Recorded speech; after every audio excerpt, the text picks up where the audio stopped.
নমস্কার বন্ধুরা, আজকে আমি বানাবো শুকনো মাছের চচ্চড়ি। তার জন্য আমি শুকনো মাছগুলো ধুয়ে নিয়েছি, সবজিগুলো কেটে ধুয়ে নিয়েছি।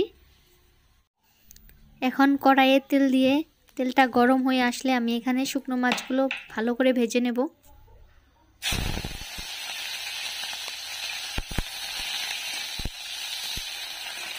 শুকনো মাছ ভাজা হয়ে গেছে, এখন আমি নামিয়ে নেব। এখন ওই তেলেই রসুন সম্বার দিয়ে রসুনটা যখন লাল হয়ে আসবে আমি সবজিগুলো দিয়ে দেব।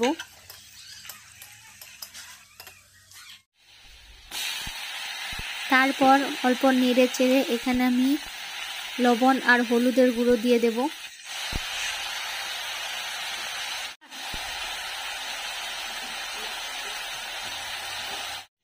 এদিকে আমি মিক্সিতে মশলাটা করে নিব। তার জন্য এখানে আমি কাঁচা লঙ্কা নিয়েছি, তারপরে পেঁয়াজ, রসুন আর অল্প শুকনো লঙ্কার গুঁড়ো। এদিকে সবজির জলটা যখন শুকিয়ে আসবে তখন আমি করে রাখা মশলার পেস্টটা এখানে দিয়ে দেব।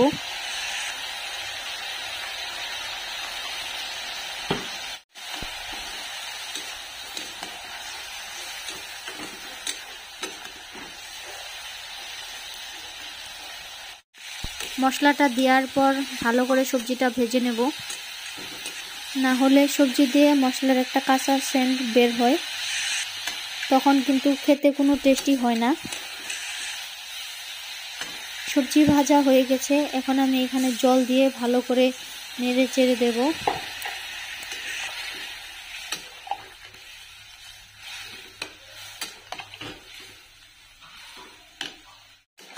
প্রায় সবজিটা হয়েই গেছে, এখন এখানে ভেজে রাখা মাছগুলো দিয়ে 2 মিনিট রান্না করব।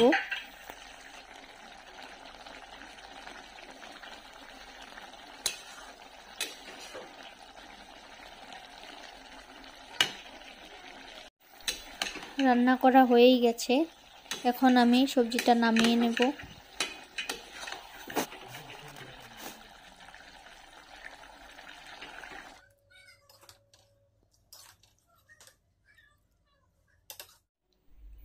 ভিডিওটা যদি আপনাদের ভালো লেগে থাকে তাহলে একটি লাইক দিয়ে চ্যানেলটাকে সাবস্ক্রাইব করে রাখবেন।